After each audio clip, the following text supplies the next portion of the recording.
All right, so we were talking about the victim mentality, right? So when we're living in the past or in the future, that victim mentality creeps in, right? All our worries and stuff, but we're in the present moment. That's when we're taking responsibility, right? Because everything that's going on in the present moment is happening now, and that's really the only thing that really exists, right? So remember, when you're getting in your head, just come back to the present moment, and then choose to go in whatever direction that you're feeling is right, just like you did today, right? Yeah. But a couple things that I want to talk to you about today. Okay. Nutrition. Now, I have this concept, right? And might trigger some people out there a little bit, but think about this. I want you to think about this and tell me what you think. Okay. All right? Nutrition as a belief system. Okay? We see a lot of people out there that follow the paleo diet, carnivore diet, Keto diet, vegan diet, the alkaline diet, all these different things. But what they all have in common is that they're coming from research that is outside of us. So that's like kind of like a cookie cutter process. And if you think about the gut, okay, the gut is the second brain. It is. Right? It has its own part of the central nervous system called the enteric nervous system. Now, we have 2 to 3 trillion different kinds of bacteria in our gut. Now, the optimal ratio is 85% good to 15% not so good. Okay. Everybody's gut is different. All right. And what a lot of people don't take into account is their emotions when it comes to the bacterial content. If you think about it, say like when you see a really attractive woman, right? Yes. And you walk up and you want to talk to her, you get butterflies in your stomach, right? Yeah. Or if something really traumatic happens, right? Like a loved one dies, suddenly your stomach churns. Right. As well, You feel deflated. Or even if like you get this weird intuitive sense that something's going on, you don't know what it is, right? It affects your whole body. It activates certain hormonal responses. Now, a lot of our hormones are secreted in our gut, especially serotonin. All right. There's contradicting reports, but between 60 and 80% of our serotonin is made in the gut. Okay. And with all the pesticides and chemicals and all the toxins that we're exposed to in our environment, it's all manipulating the different organs and all the functions in our gut, right? So when that happens, it shifts the pH. Now, bring it back to the belief system. When between 0 and 7, we're essentially completely vulnerable. And we're getting infused with programs from our external environment, from our caregivers and whatnot, right? Okay. After 7 years old, that's when we start to develop our own identity, but we're basing all of our stuff on what we learned before, okay? So your gut is already has an environment that's been somewhat programmed. So we start doing these practices, and say you go, you want to get ready for an event. Yeah. Then you start to do a carnivore diet. Let's just take that for an example. Okay. Now, when you start to shift that environment, now that might feel good for a little while, right? It may have some benefits, but ultimately you're going to be pushing your body out of alignment through shifting the pH, especially if you don't know what's going on in your gut. And then when you're trying to deal with the imbalances, what do? We research to get confirmation bias. Yeah. Right? If we believe something, we're going to look for things to validate what we believe. And that belief system is also going to have a placebo effect. And the placebo effect is probably the most potent, powerful effect that we can have. So say we have a whole bunch of trauma that we experienced when we were a child, and we're unaware of it, because through life, we're going to go through experiences, we're going to grow and learn through that process, right? You may be attracted to things because the pH has shifted your body. It's attracting those certain bacteria. Bacteria are thought forms that travel through the vagus nerve to the brain. Okay, look at kids with autism, right? For example, one thing they have in common is they all have imbalanced microbiomes. In fact, an imbalanced microbiome is responsible for almost all disease out there. Okay, so the reason why I bring this up is because the only really way to know what nutrition protocol is right for you is by getting these things tested, by knowing what's going on in your own body, right? Once you know what's going on in your microbiome, Once you do microscopy and you see the patterns of behavior that are going on inside your body, then you can see, okay, my liver is being stressed. My lymphatic system is not doing so well. I need to detoxify these things. My body is not producing adequate amount of protein. I have a question. Yeah. So I've been watching a lot of videos as well when it comes down to the different races and the different types of people and the different foods that you should eat and the different foods that are good for each race, each specific type of people. And they say the same exact thing you say. They say, don't spend all your time trying to research. Like sometimes you have to listen to your body and your body will tell you what you need to eat. Now, how exactly would you listen to your body on what types of foods to eat? Is that even possible? That's an excellent question. So the research that you want to do is on what's going on in your own body. Okay. So there are some basic guidelines that you, like the blood type diet, right? Depending on your blood type will depend on certain factors about behavior systems and about where your ancestors came from. But only a certain portion of your body's functioning is coming from ancestors. If you think about it, we're all mutts. We all have a little bit, yes, a little bit of this, a little bit of that. So we're all a smorgasbord of different parts of DNA clumped together. So we're really all kind of like the MMA of nutrition, right? So instead of researching things that are outside of yourself, right, you need to research what's going on inside. And then once you do that, then you identify, okay, this part of this diet worked for me, but I need to add in this and take away that, right? That's true, because that's crazy. I didn't think of it like that, because one thing that people talk about in this community is, not to bring race into it, but just, this is what they say. They say black people have more of an alkaline, they're more alkaline, let's say. And then they say the Caucasian race is more acidic, so they can survive off of a carnivorous diet, and black people have to consume a more alkaline diet. But just like you said, a lot of us are mutts. A lot of us are mixed. So say we're mixed with both. So what does that mean? Does that mean that we need to take a little bit of this, a little bit of that? Does that mean that we need to gravitate more towards this side because one race overpowers the other? So that's kind of a question that I have based off of what you said. Well, think about with that specific part. Think about this. Hundreds of years ago, most black people were slaves. Yeah. Right. A lot of other races were too, but when we're specifically talking about black people, right, they were bred for many hundreds of years. So that breeding, they're like, I want to match, this musculature with this intelligence, right? So that's actually, you guys are actually really benefited now, because really your guys' genetics are optimized for being physically fit and even mentally fit too.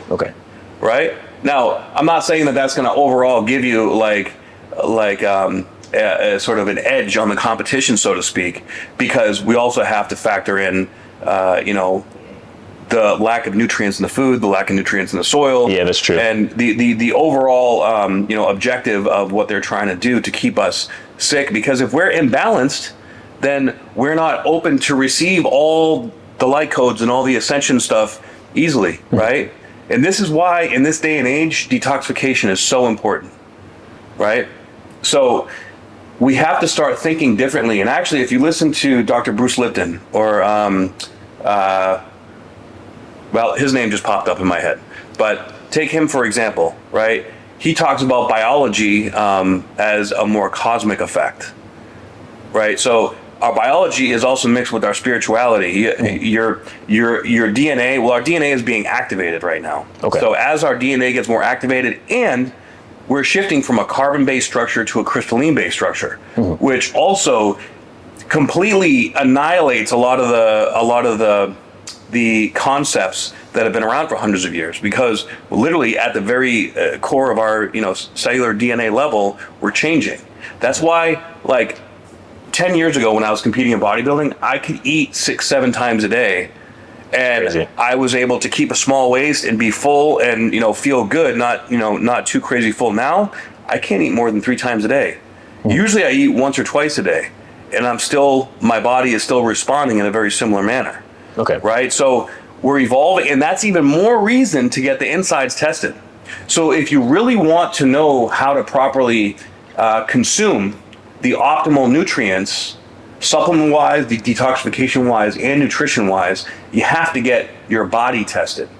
Your microbiome, and the microbiome responds to its environment. So even if, say, you get like a biome test done or an at-home stool sample test kit that measures the bacteria in your gut, right? That shows the foods that you need to eat, that'll support the beneficial bacteria, and the foods you need to avoid, that'll feed the pathogenic bacteria, right? That is all going to shift about every 6 months. You want to get tested about every 6 months because it's going to change. Oh, the types of foods that you need to take in are going to change every 6 months. Yeah, I didn't know that. Because your body will adapt, right? But not only that, we also have to take into consideration how you deal with stress. Okay, because stress hormones. If you're doing too much of, like a lot of people in the fitness industry, right? They work out too much. Yeah. They're overtrained. Oh, thank you. Yeah. Right? Yeah. And now they hear that. Yeah. And now they're in a catabolic state consistently. Now their cortisol is peaking, and the cortisol is going to activate too much adrenaline. Of course, we also live in a society that is super stimmed out, right? Too many stimulants, which is burning out the adrenal glands. Okay. And anything that you do to stimulate too much, that shifts the body to acidic. Do you mean stimulants as in the chemicals in food and the medications and drugs that people are taking, or stimulants as in just dopamine releases consistently, like by social media or by indulging in anything addicting? Both. Okay. Because we're being entrained right now to be addicts. Okay. Right. Yeah, So definitely. Right. So that is too much false dopamine, which will also affect all the other neurotransmitters and hormone secretions in the body. Right. So that's one side of it.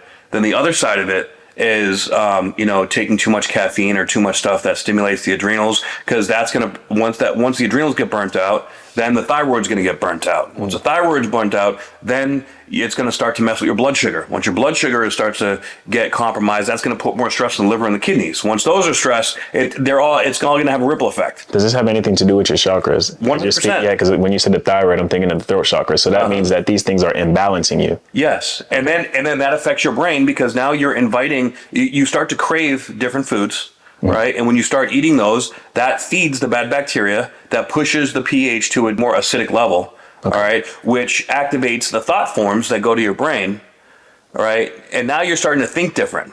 Depression, anxiety. That's where that anxiety stuff comes from. Also narcissism.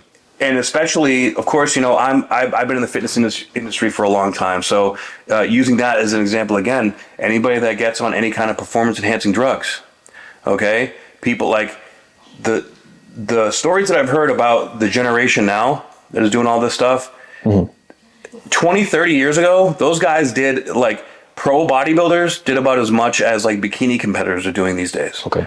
The amount of there too much reliance on drugs and not enough focus on the discipline, which requires natural dopamine to actually train because they love to train.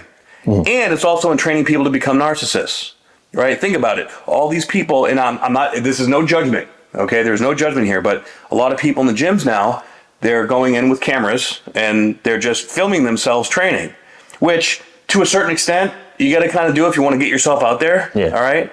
But it gets bad. I remember when I was living in LA, I'd be walking down the street and you see people just walking around filming themselves, completely oblivious to their surroundings. And you know what that's a prequel to?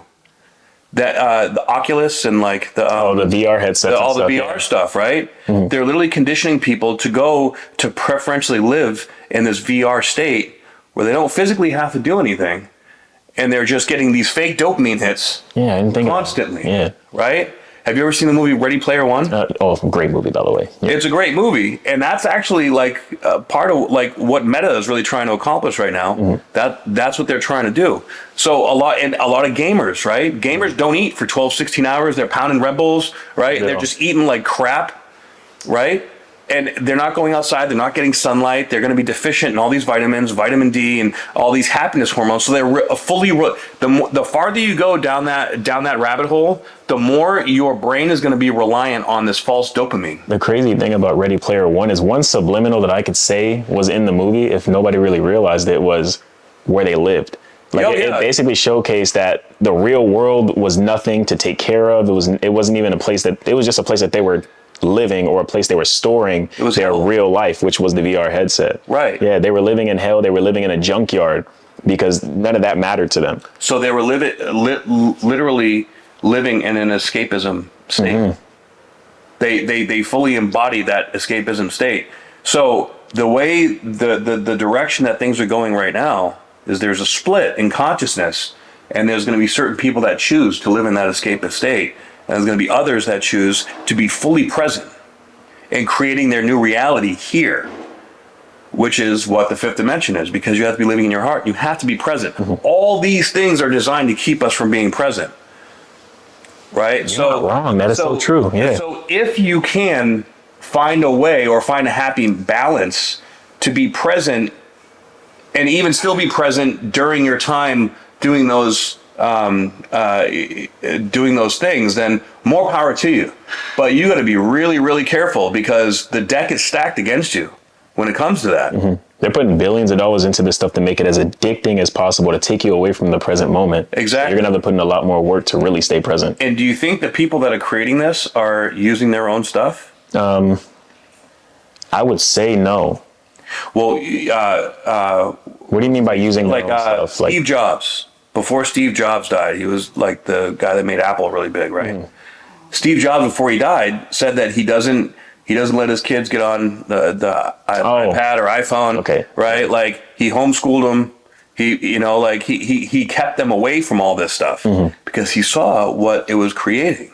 And kids that get phones too early, or parents that just put their kids on these screens, and iPad kids, yeah, right. You notice that a lot of kids these days are walking around with their head down, or like a hunchback. They're gaining postural deviations, and emotionally speaking, that's trapping the central nervous system into these really fear-based postures that literally keeps you physically stuck. And I guarantee you talk to anybody that's in that place and they feel stuck, right? Because their body, and this is where we hold on to emotions in our fascia. And a lot of people are unaware of that. They're literally falling right into the trap. It's a self-imposed prison. Yeah, they're walking themselves right into it. Exactly. Have no idea what's going on around them. Have no idea that this stuff is meant to harm them. They don't even feel the harm because they're born into it. So it just feels normal and natural to them. Exactly. That's not okay at all. Which is why the things that we're doing here, discussing these topics, is so important, because first, you have awareness, right? And if you resonate with this, it means that, maybe they're onto something, and maybe I gotta, rethink how I'm living my life. Because I'll tell you what, now let's jump into some astrology, right? This year we have Pluto, which is the energy of the phoenix rising from the ashes. It's death and rebirth. It's literally facing your deepest fears, right? That just came into a new sign, which is a brand new death and rebirth kind of energy. Neptune, which is the planet of ebb and flow. It's the planet of intuition. It's also the planet of illusion and delusion and distraction and propaganda in the media, right? So Neptune's going to be at 29 degrees for the next 6 months. It's going to get there at the end of April. Okay, it's going to stay there during this next eclipse season. But this is when we're going to have the biggest propaganda mindfuck going on that we've ever seen. It's going to look like the world is about to end. It's going to be like a collective near-death experience, but it's not going to happen, because Saturn is coming into Aries, which is a brand new revival of putting form to the formless, and showing that if you've been following your heart and if you've been being true to yourself, you're going to make it through this propaganda and come out the other side at your highest and best self, right? So with the way that the astrology is going, the next 6 months is going to be critical for us to really, really pay attention, prioritize the attention on how we're living our day-to-day life, and not get sucked up into distraction. And you're going to feel it. Like, this year is our chance to break out of our self-limiting molds. Okay? Yeah. Coming into next year, we're really November of this year, but more so next year is when we're really going to feel the ability to fully create our new reality, being present, fully present and free. Okay, so that's the crazy thing that you say that, because right now, a lot of the things that I experience that's happening, or like the universe is trying to tell us things, and I get these like natural urges, even when I'm at work now, I used to constantly be distracted. I used to have people in my life telling me, you need to focus, you need to focus. These were all subliminals. It was just telling me what I needed to hear. And now it's gotten to a point where even when I'm at work, I'm kind of on my phone less. Like now I started to just slowly put my phone away and focus on actually working. So now I'm becoming more present at work. Even when I'm at home, I'm constantly having these little challenges for myself where I'm like, okay, let me turn the music off. Okay, let me close these tabs. Let me try to just focus on actually getting this deep work done. Yeah. And I'm kind of not forcing, but I'm like kind of pushing myself into focusing and becoming more present now. And also I'm constantly on the internet, on TikTok, on Instagram, YouTube, how to be more present, how to get into your heart. And all of these things are just coming naturally. Like, it's not like I'm anywhere where it's being forced upon me by someone. It's like, I'm just naturally having urges like, okay, I want to be more in my heart. I want to show more love, show more compassion. I want to be more focused. I want to be more present. So it's really cool to see how these things are naturally coming onto me. And you know what you're going to find is that, which feels like a contradiction, but the more you slow down, the faster it just naturally aligns. Right? So we're coming out of a time where we had to hustle and grind and be like alpha as fuck and have to push through and, you know, make it hard, right? That was a collective belief system. Like you gotta suffer to make it work, to, you know, become wealthy and rich and all this shit. That is done.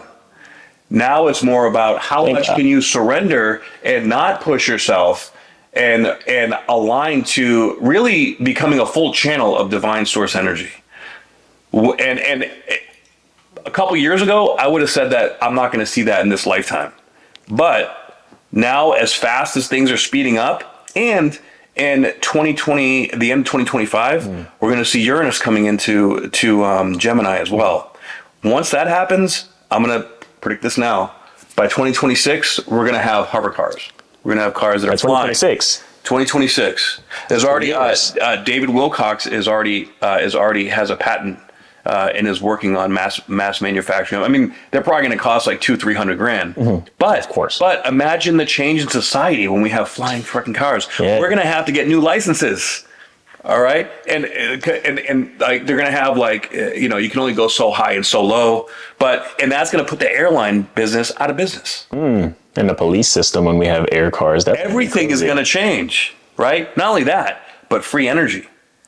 They already have devices that is based on scalar and 0-point frequency technology. This technology has been around since the Tesla days, like 100 years ago, right?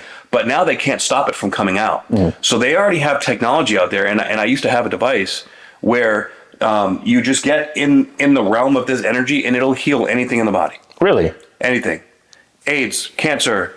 What does it do? Does it, I guess, vibrate the cells or? So the frequency, the 0-point frequency is the point at which it's the still point. So the way that it was described to me was this. So take the sound barrier, right, or the speed of sound. When you break the sound barrier, there's a sonic boom. And when you get beyond that point, right, the physics change. Everything is different. 0-point frequency is that point of the sonic boom with energy. So the physics change. There's like, it's like the energetically speaking, if you think about a tornado spinning around, right? The energy around it is chaotic. It's moving around really fast. It's destructive. But the very center is pure stillness. So that is essentially taking that stillness in the center of all that chaos energy and making a bubble. When you get into that bubble of that stillness, literally all your cells go into the perfect pH, the perfect vibration, and whatever is not aligned with that perfect vibration, it pushes it out. I've literally seen it dissolve tumors. Really?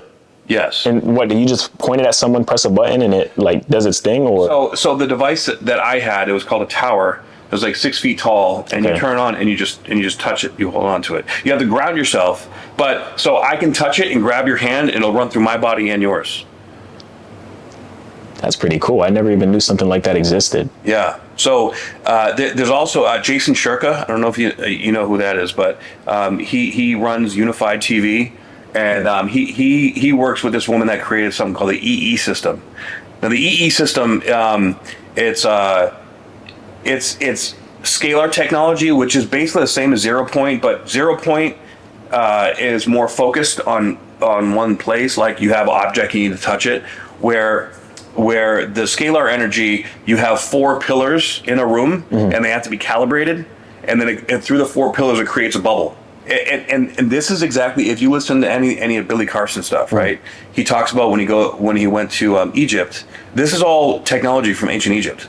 Okay. Right, the pyramids. Yeah. The principles and the concepts stem from the healing properties of the pyramids.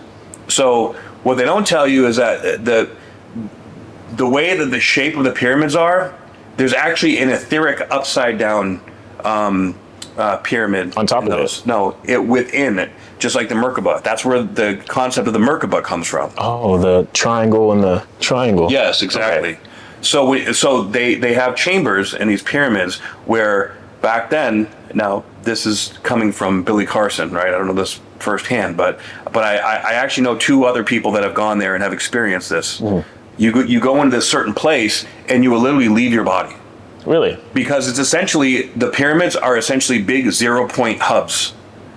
So these pharaohs, they would go in and they would lay in these healing chambers, and they would lay in there for a week, and that's why they could live for 1,000 years.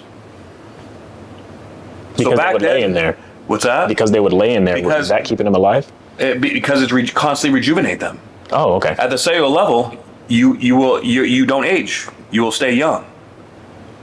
So we're seeing all this biohacking stuff coming out now that is sort of, I think, the prequel to all this stuff. And some of this stuff is like so mind-bending that's why it has to come out slow, because most people are going to be like, you're crazy. What are you talking about? Same. But I personally see it. I actually, I know a guy that actually, he went to, he worked for Lockheed Martin for 20 years, and he did all these hush-hush projects with the government, and then he left, and he went to Egypt, and he got all these downloads in the pyramid, and he created this device. It's based on Tesla technology. So all this stuff is what Tesla started, and then got shut down from all the other powers that be, because they wanted to charge for energy. But when Uranus goes into Gemini in 2026, that Gemini's technology, Uranus is unexpected expansion. So we're going to start to see, and especially I think we're going to have first contact around that time too. First contact with other beings. And that's when they're going to really teach us how to use all this stuff. Yeah, that makes sense, 100%. So we're getting a little out there, but if you resonate with this, please let us know, because I only talk about stuff that I've experienced firsthand, and I've also done plant medicine ceremonies working with these energies, which is wild. I bet it is. Absolutely wild. And I think, I think that's a big part of the reason why I'm able to stay looking and feeling so young at my age. But now, so all that brings me to my fitness and training philosophy. All right. Because look, I competed in bodybuilding for 7 years, did 14 shows. Before that, I was in the military for 10 years. I did MMA for 4 years, powerlifting when I was a teenager. When I finished competing in bodybuilding, at least in my initial run, I stopped bodybuilding for a while because I had a bit of an identity crisis, and I started doing yoga and Pilates. Right, I was about 240 pounds, and my whole body was twisted. I couldn't move, and this is all around the same time I went to massage school. And when I went to massage school, this is when I first was introduced to really meditation, stilling my mind. Before that, I was like super alpha, like the whole narcissistic tough guy, right? Yeah.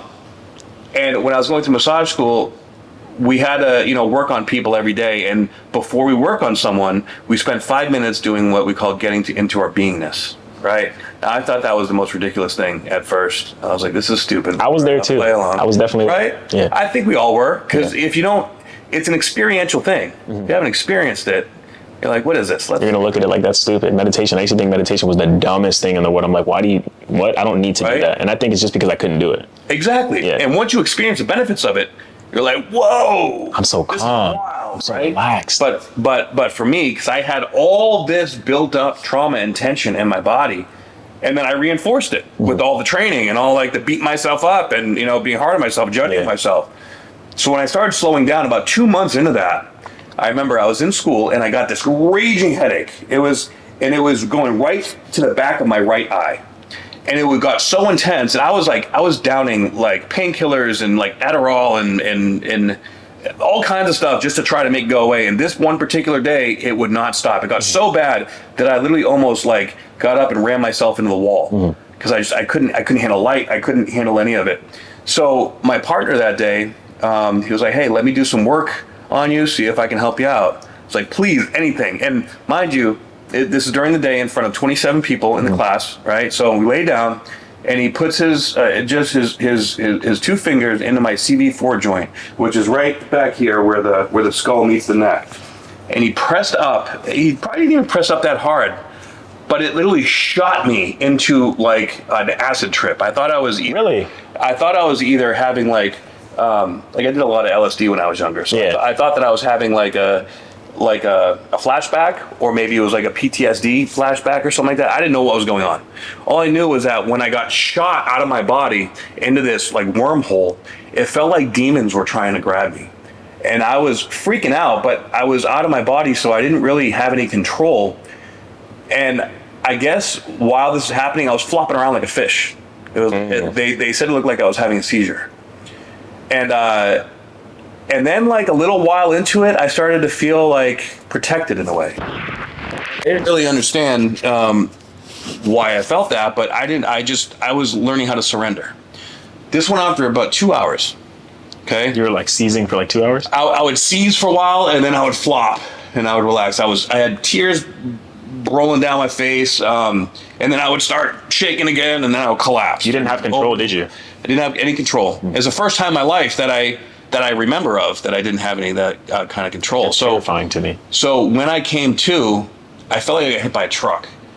And I was like, okay, what the hell just happened to me? Do I need to go to the hospital? Like, am I okay? Like, what's wrong with me? Mm-hmm. And the teacher went on to explain to me that I had the most profound SER that he had ever seen. So from my understanding, what happened to me is called fascial unwinding through a somato-emotional release. Mm-hmm. I had all these emotions trapped in all my fascia, all my tissue. And I finally relaxed enough through getting into my beingness that my body was able to release a lot of this tension. And that was releasing. That was releasing. Nice. Right? Which happens a lot when I work with people during healing sessions now. So after that, I didn't want to hang out with the same people. I broke up with my girlfriend. I didn't want to eat the same foods. I was like, what is going on with me? And all I wanted to do at that time was massage people. I just wanted to work on people. Mm-hmm. And luckily, one of my very first clients, she was IFBB Pro, and also she worked with crystals and stuff. It was the first kind of mentor that I met. This was back in 2014. Okay. And she helped me understand what was going on, that I just had my first big, spiritual awakening or Kundalini activation, and that I was about to go through my process, which I later learned the term Dark Night of the Soul, to become the greatest version of myself. Mm-hmm. Little did I know that Dark Night of the Soul is going to last 10 years. But here I am, still here. But my point is that the old concepts of weightlifting and of training the physical body leaves out some very important components. And what I learned working with fascia in massage school and in FST school, fascial stretch therapy, and what I learned through doing different kinds of yoga and breath work and even Pilates, strengthening the core, I now combine all these different principles into what you see me training with my clientele. And it's the same way I train too.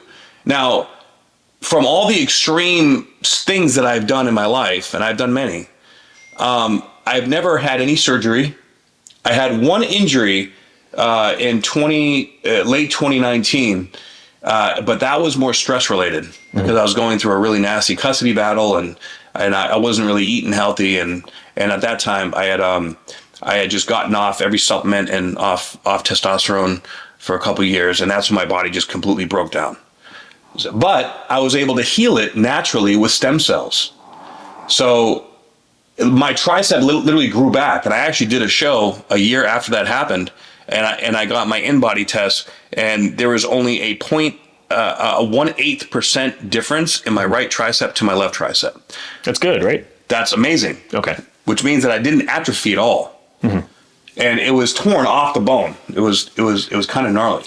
But when you see people that are, when you want to combine explosiveness with control, you got to learn the fundamentals of the fascial tensegrity system, not necessarily the muscular system. Because when you oversimplify it, you have three basic planes of motion. And a lot of people get stuck and make it black or white in those planes of motion. Whereas when you work with yoga, yoga fluidly moves through those planes of motion and creates their own planes of motion. Yes, it does. Right? Yes, it does. Same with martial arts. Martial arts is a lot of explosion with breath, right? So we use our breath as like a piston, like pressure release valve. We push through the contraction, right? And you can do the same thing with lifting weights, and it actually is much safer on the joints and activates blood flow to the brain more efficiently, so you don't pass out. Like, one thing with compound movements, a lot of people hold their breath. Well, I've seen people get like blown blood vessels in their eyes. I've seen people pass out and hurt themselves, especially when you're trying to max out a lot, right? Most people, like when they're going heavy, they'll start to see, stars, stars and shit when they're training. That is not healthy. Not to mention that when you're training like that, most people don't do cleans and deadlifts and squats past like 35 years old. You don't see any older guys doing this stuff because that you're literally destroying your joints and destroying the fascial system. Wait, these things are destroying your joints? Yeah, well, think about Olympic lifting, right? When you're lifting really heavy and you're using your explosion, right, and you're locking your joints out. Yeah, you are. When you lock your joints out, you're putting all the weight on that joint, right? So you're overcompensating. Mm-hmm. And eventually that's going to wear out the strength of the tendons and ligaments and the connective tissues. Okay? So now the way I train, I'm not saying everybody has to train that way, but it's actually, if you want to know how to get your body in a proper alignment, you have to learn how to mentally go within, work with your breath, and control the contraction and the expansion of the movement. Once you learn complete control of contraction and expansion, then you can start explore the explosion and combine that with the contraction and expansion for whatever intention you have for the end result, right? Now that also comes down to nutrition too. I'm not going to tell you that you need to eat the way I eat, because what I eat works for me. But your body's different, your intentions are different, your place of your life is different, right? So really it comes down to educating how to read your own body and how to identify the things within yourself so that you can take that knowledge and what you gain there and then alchemize it into wisdom. And what was it that you just said? It's off of what you told me before. We were talking about beliefs, and you were saying that a belief is not knowing, or a belief is not being. Right. A belief in itself still is unsure. It's still somewhat of a theory. Very true. It's like a hypothesis. Mm-hmm. It's still a guess, a scientific educated guess. Yes. You said that great. I couldn't have said it better myself. Hey man, I'm just doing my thing. There we go. And actually, speaking of which, how did you feel after that day that we did? In the gym after we trained, I wasn't super sore after. I mean, I was sore kind of in the hamstrings and the glutes a little bit. I'm not going to lie. Okay. But I wasn't super sore in the chest, but I think it's because we didn't necessarily do like a really aggressive workout. We were more training on positioning and body. So yeah. So really, all we did was we kind of called out your weak spots. Mm-hmm. Oh, I have a lot of weak spots. Based off of that, I mean, everybody in the comments when you posted the video, they were all saying like, oh, he's doing it wrong. And it's so funny because after we did the workout the next day, a bunch of workout accounts popped up and I followed all of them because they were giving good tips. But at the same time, they were telling me exactly what you said. They were giving the complete opposite. Right. So they would be saying, don't look up. They would be saying the positioning on the deadlift. They were saying you were like kind of having this part of my back more straight. Mm-hmm. And they were saying you need to make sure you're arched all the way forward. So they were completely the arch, that is a major. So a lot of strength and conditioning coaches will tell you to do that. Mm-hmm. And that's exactly how you'll destroy your lower back. I feel it when I do it myself. I do it how they say, and I usually always feel it in my lower 100%. Back more than in my legs. Yes. So. And anybody that recommends for you to, you want to come down. It's basically a deadlift is a reverse squat. You're pulling it up instead of coming down and pushing it up, right? But when you come up and your legs are halfway up there, literally all the focus is on your lower back instead of your glutes. So if you can't feel it in your glutes for the first half of the movement, then you're literally putting all the stress on your lower back. That's what I felt. I cannot tell you how many people I've seen destroy their lower backs because of that. But now also, you're not going to be able to go super heavy when you do it this way. Because now the first half of the movement should be your hamstrings, your glutes. Second half of the movement should be your back, your whole back. Oh yeah, you feel that layering. Like as you're coming up, you feel it, and then as you're coming up completely from that half mark, you feel that up here. Right. So yeah, you definitely feel that transition of weight transfer, I guess. Exactly. And now the looking up part. Now normally I wouldn't have someone look up, but when we're trying to learn how to feel into our body like that, right? Your superficial back line was a little bit tight. So you were leaning a little bit forward. Okay. Right? Yeah. So to retrain the proprioception of your posture to be in proper alignment, to look, you want to pull it back as opposed to being bent over and pulling up. So the pulling back, the looking up at first helps to pull it back. Then once you get that down, then you just look straight because you want to have proper spinal alignment. There's no one right or wrong way to do any of this stuff. You can get benefit through any range of motion, all right, provided that your posture and your tensegrity is in proper alignment. Those are the things that you need to look for. And a lot of people don't, again, the emotional part of this, people don't realize that they're lifting with their trauma. Trauma lifting is ego lifting. And if you're lifting with your ego, you're strengthening the imbalance, which when I had my fascial unwinding experience, that was clearing out all of that ego lifting that I was doing. I was destroying my body. If you're lifting with trauma, is it the mentality that you're in when you're lifting, or is it? It's the mentality that you're in all the time. Okay. So trauma it gets embedded through our central nervous system. Okay. And our central nervous system innervates through our fascia into our muscle tissue, right?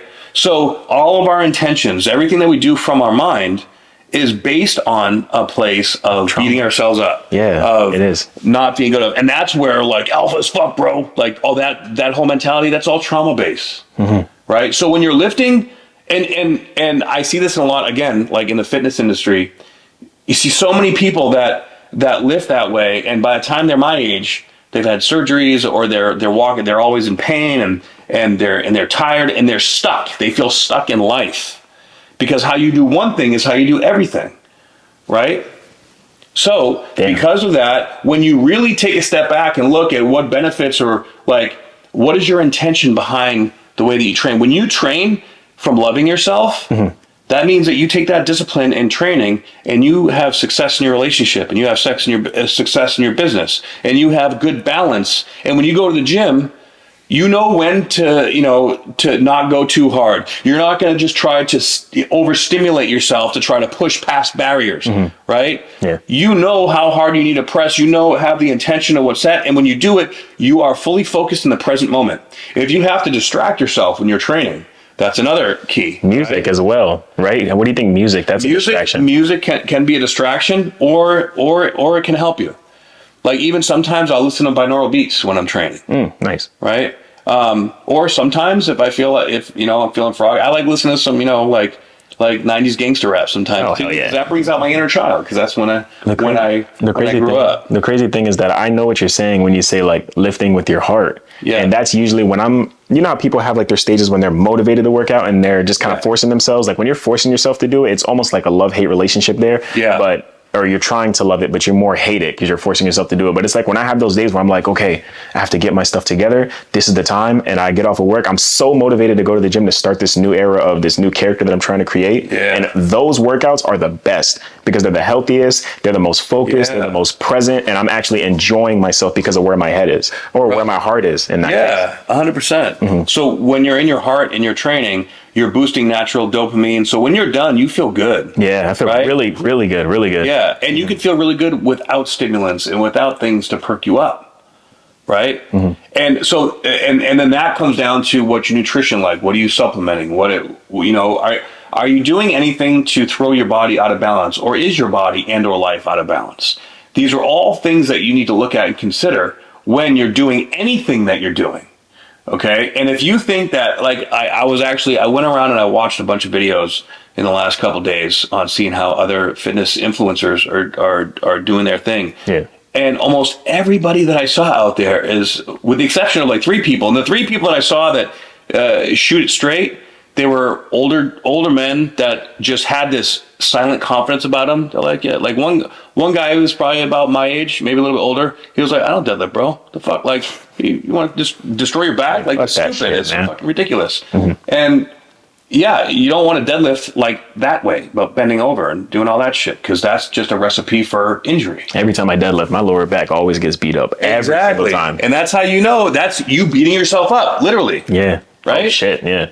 Exactly. Abusing myself, yeah. So if you feel it, you feel nice and sore in the right spots, you know you did it right. That's how you know you're doing proper form. If you feel it in the intended targeted muscle group. So a lot of these people are saying, don't do it like this, do it like this. And it's a way that they figured out that works for them, right? Don't put when you're doing shoulder raises, don't pull them out here, you're going to put them up here, right? But they're still doing it how it works for them. If you feel it in the target muscle, it means that you're doing it right. So the quest becomes, okay, I'm going to teach you about your fascia in your body, in your movement, and your connection to how all these things relate. And now let's move into a position where you actually feel the squeeze in that particular muscle. And then intensity, I mean, I'll tell you, one of the most genius coaches I ever worked with.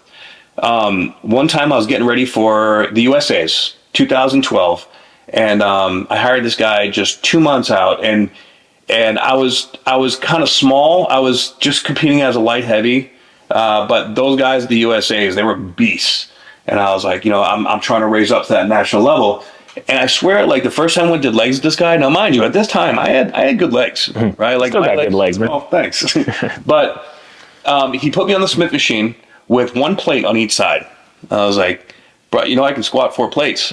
He's like, you won't today, dude. I already know.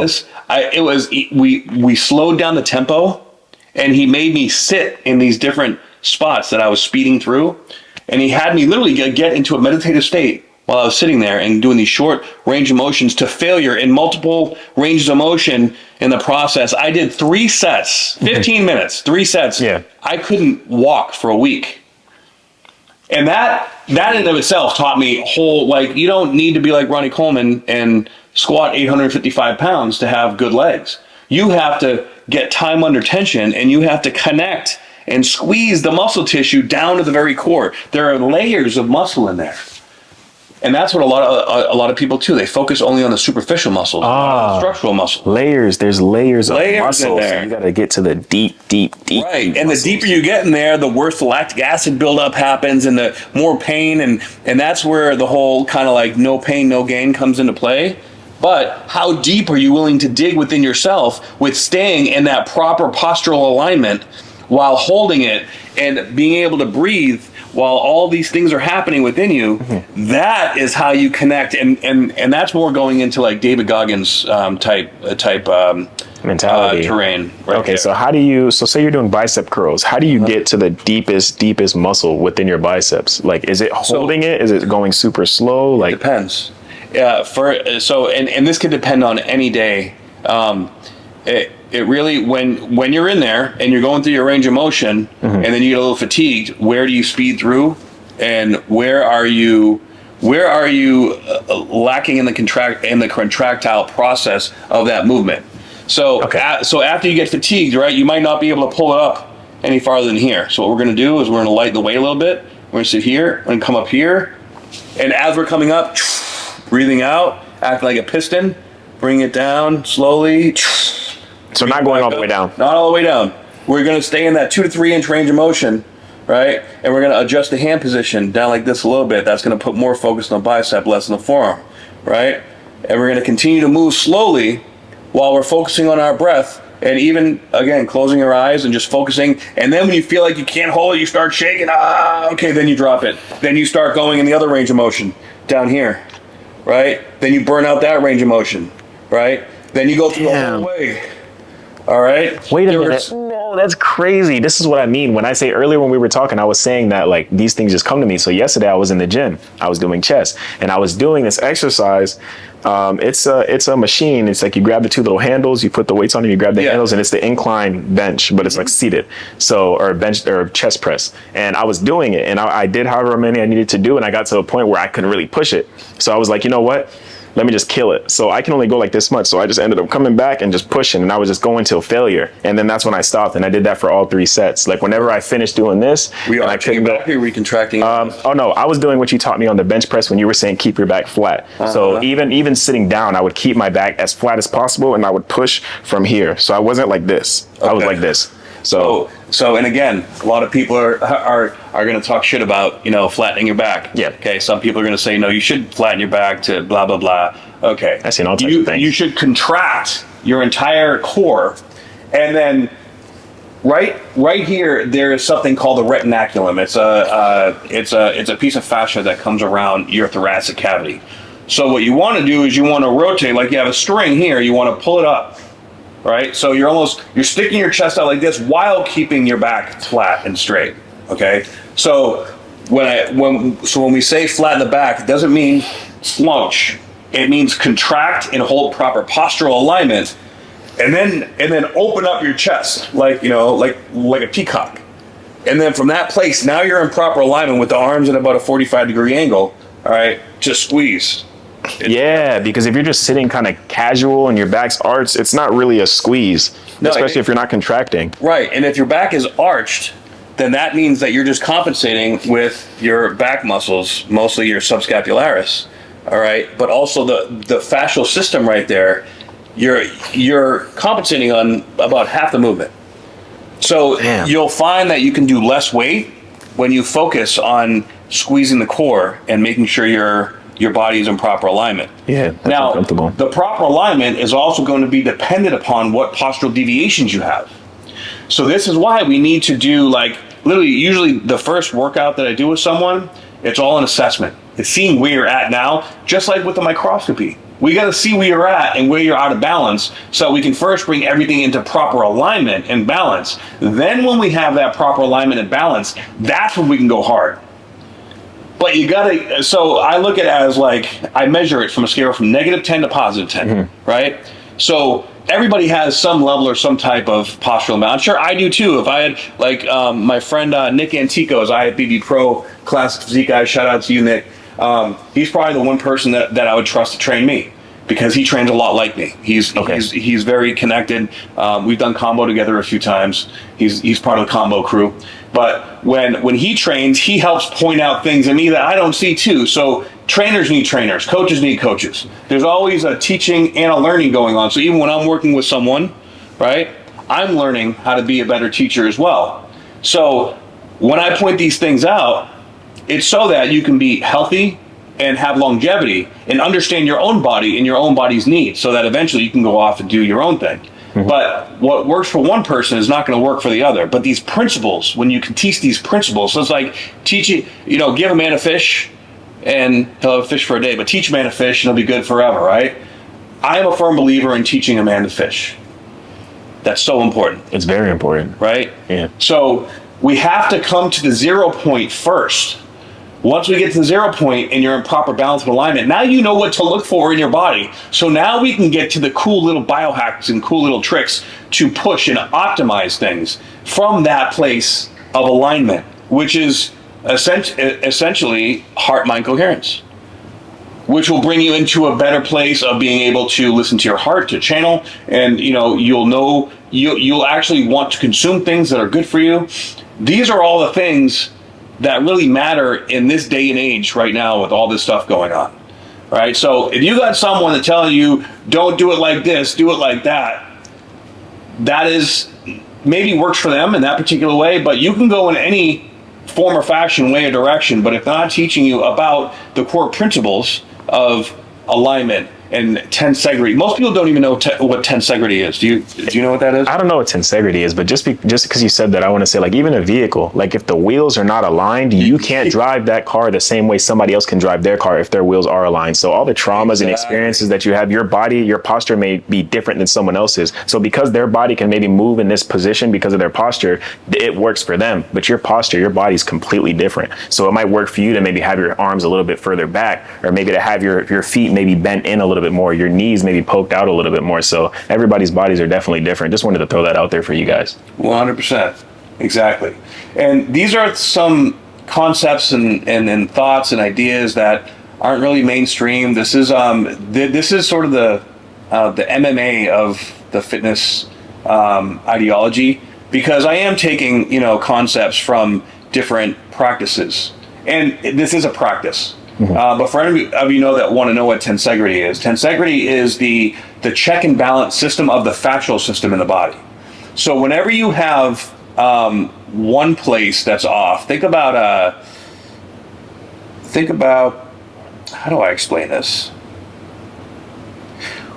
If you have like a series of pulleys, right? And all these series of pulleys, they're holding each other together tight to hold some particular thing in place. If you take one of those pulleys and you loosen it or you tighten it up too much, that's going to affect all the other pulley systems. And that's going to move, say there's, a pendulum hanging, right? That's going to move the pendulum slightly out of alignment. Now, if you have 2, 3, 4, 5 different spots of that tensegrity, that is in perfect alignment in its tension and its pressure, essentially is what's going on. So when we have an injury, right? Say you break your hip.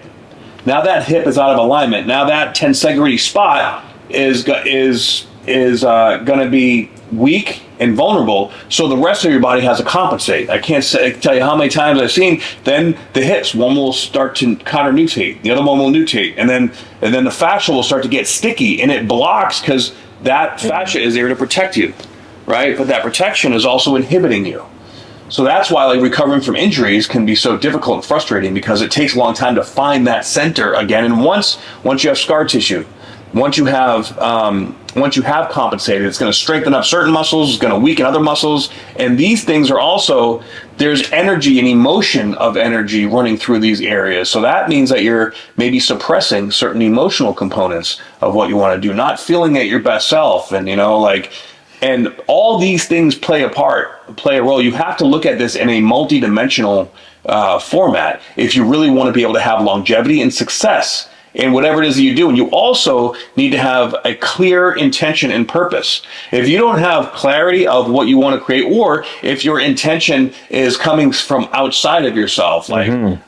Oh, I want to look like this person, or I want to impress that person. That is not an intention. That is an addiction. And also the propaganda and all the brainwashing right now is to try to get people to want or see something outside of us as what we want for our own. That is ego driven. And that is going to most definitely throw you off and make you have to learn a lot of difficult lessons in your life. Okay?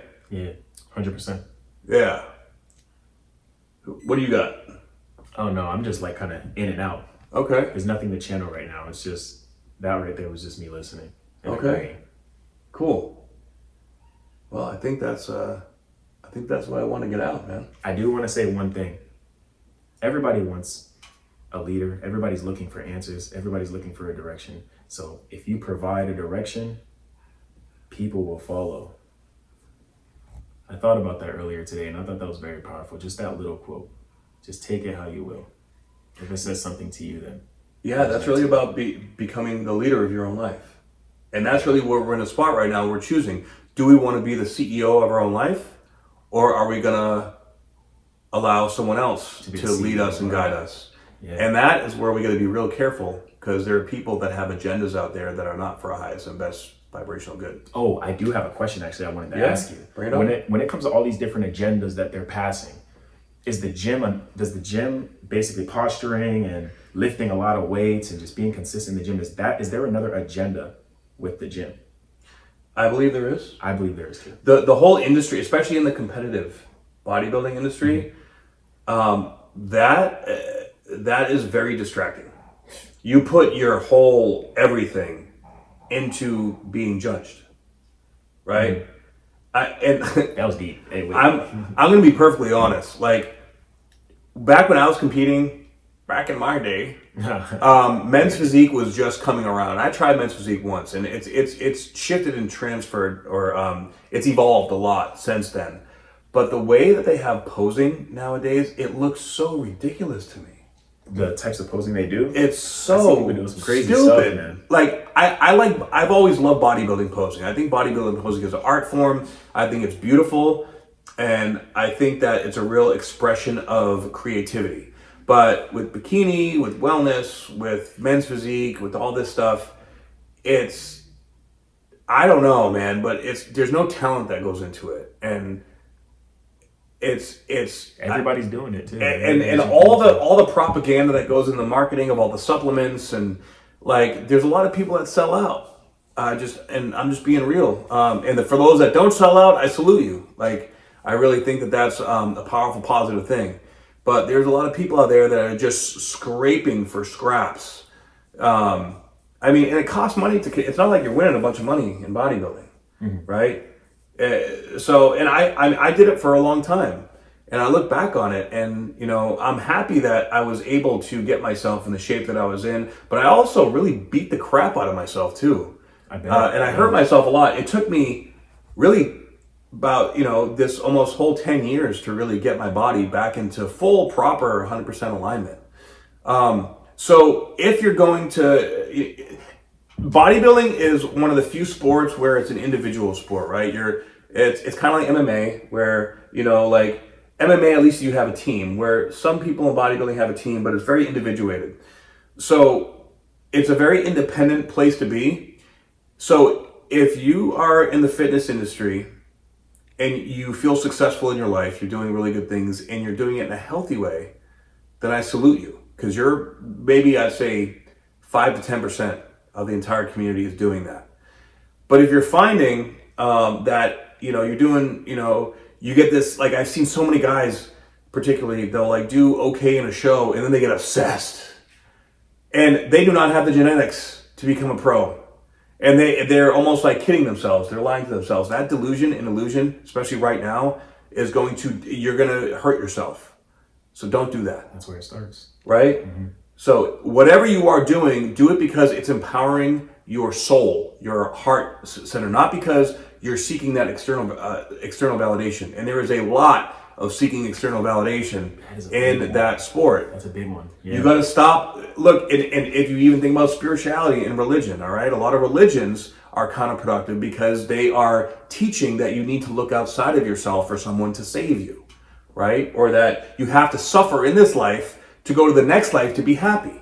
That's bullshit, right? When you're present and you have love in your heart and you're able to be at peace with yourself, you're able to have whatever they tell you in the next life, you're able to have that in this life. And that's the place that we're all going to collectively right now. That's so powerful. It's really being present and being at peace with yourself. Exactly. Not being at peace with the world. Right. Being at peace with yourself and living from your heart. And secondly, doing things that you love, doing things that make you happy, and living from your heart. Doing things from your heart, not from your mind. Because when you're doing it from your mind, you're doing it from a place of judgment. And it's not that people are judging you, it's that you're judging yourself and you're projecting that onto everyone else. Exactly. You don't need that external validation.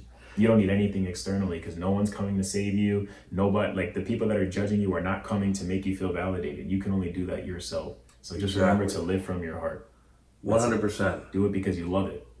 Don't do it because you think other people will love you doing it.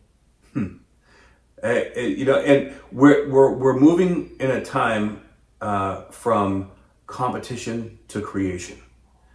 And the difference in that, competition is dualistic. Competition is like, I win, you lose. It doesn't have to be that way.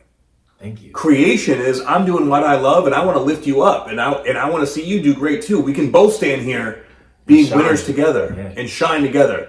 That is the new world that is coming and that we need to create, right? So, and that's also a part of the community that Gio and I are building. We're here doing this so that we can teach and learn and create and experience, create a knowing and a beingness in that creative space. Imagine when you have that like creativity, creation, everything that is here now was once just a thought. Think about that. Look at the world, look at all the cool stuff that's out there. At one point in time, somebody just thought about it. They had a download and they manifested it through their desire to create. When you're in a place where you want to create, all your dreams can come true. But you have to be real with yourself about what it is that you really want. Mm-hmm. And if you're in a place where you're seeking external validation, you're just going to keep getting karmic lessons over and over and over again. And there's a lot of narcissism in there too. Now, narcissism is service to self, but that does not mean that you can't love yourself and actually be compassionate to yourself. Narcissism is in that competitive state where I need to win at all costs, right? And the opposite of that is compassion.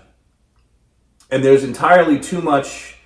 Really, all of the whole fitness industry promotes narcissism. The whole social media world promotes narcissism.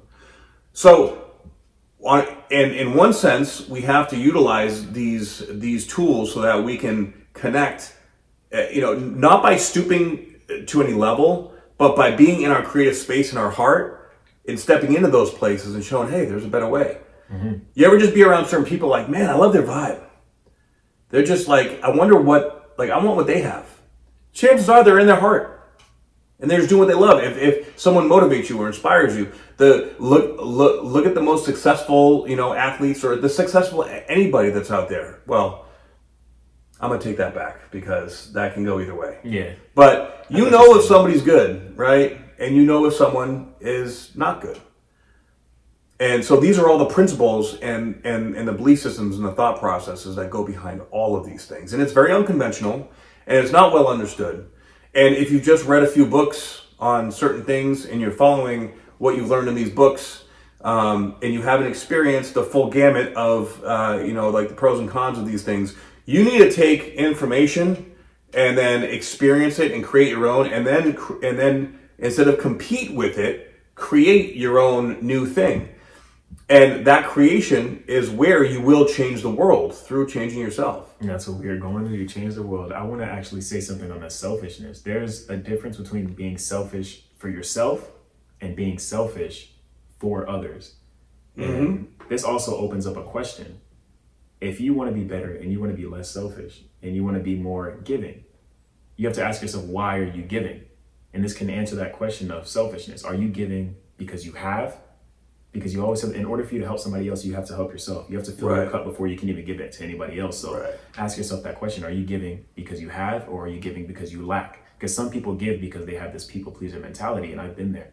Some people just give because they want to receive in return, or they need some external validation. So they're giving, hoping to gain. Right. So are you giving because you have? Yes. Are you giving because you have, or are you giving because you lack? That's a very important question to ask yourself, to find out if you're being selfish for yourself or if you're being selfish for others.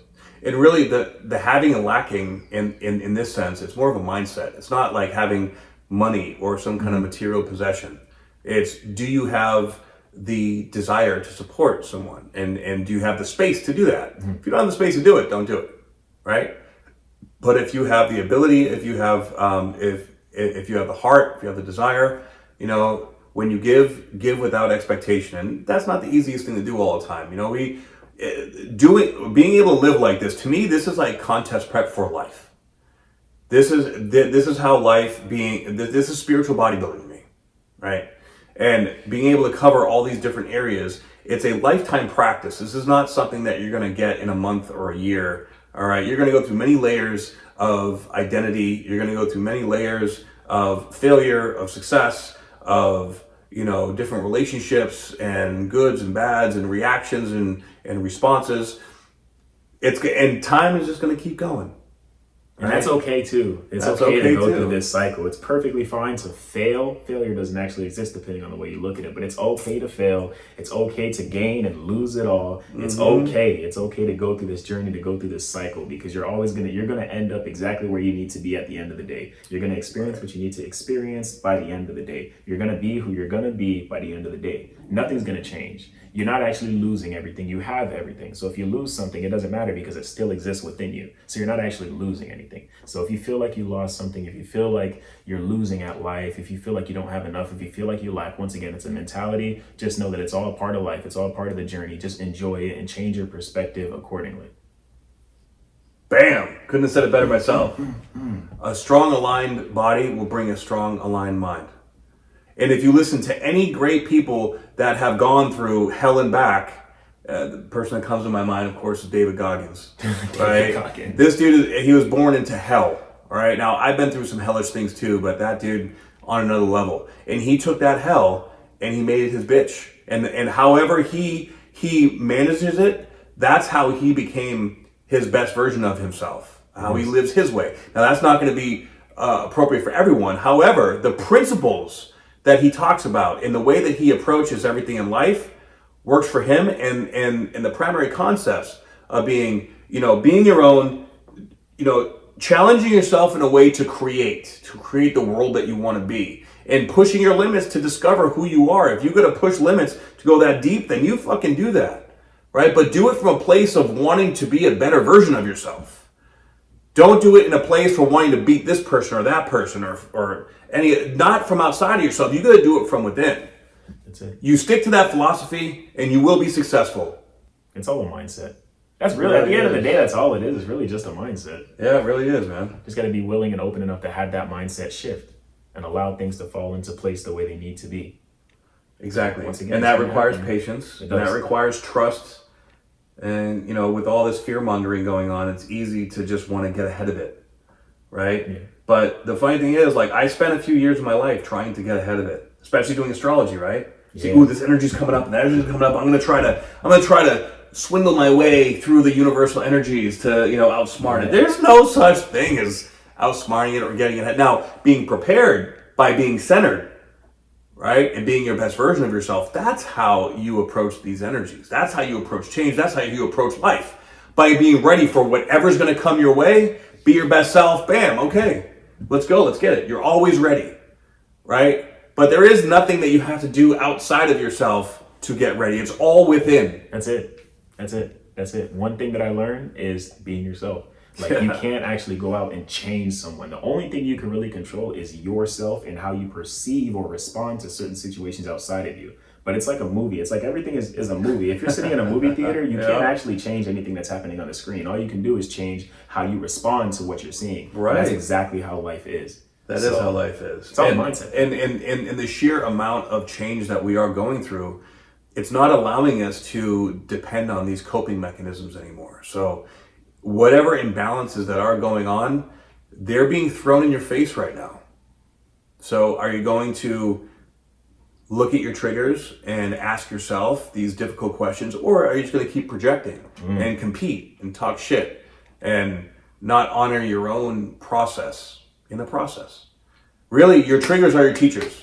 So if you're feeling triggered about something, it's important to look within, especially right now more than ever. Let those triggers teach you by stepping back and asking yourself, why am I inviting this into my experience right now?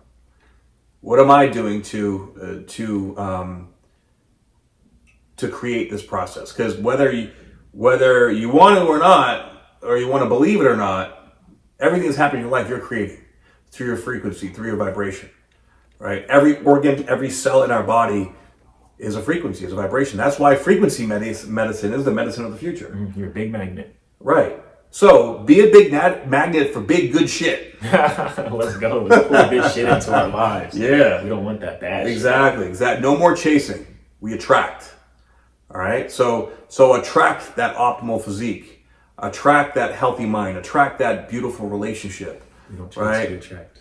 I like that. Yeah. I'm definitely going to operate from that mentality now. It's like, it's so funny because I already know that, but it's like, do I know that? You know what I mean? It's like that with everything. Am I It's being like, that? Yeah, am I being that? Am I being Right. that magnet and letting things come to me? Or am I constantly chasing? And I think it's the latter. I think that's exactly what it is. So having this conversation now, I think I'm definitely going to be more aware of that, be more conscious of that. And I'm just going to start kind of just a little bit, just relax. You know, because the more you chase after something, the more it's going to repel. Exactly. And the more you sit back and let it come to you, whether it comes or not, that's okay. But the more you sit back and just let it come to you, it's going to be more willing, just like a cat. Yeah, I was just gonna say, just like a like cat. Yeah, you can't chase the cat. The cat will run away. Yeah, cat and a half. Oh, that's awesome. Well, thank you guys for tuning in. Really greatly appreciate it. And if you guys resonated with this content, please comment below and like, share, and subscribe, and all that fun stuff. Thank you guys. And on Instagram, I am Javenture, so be sure to follow. Once again, that information will be down in the link, the description, the comment section, the information section below. Yes, sir. And I am spiritual_bodybuilder. Let's get it.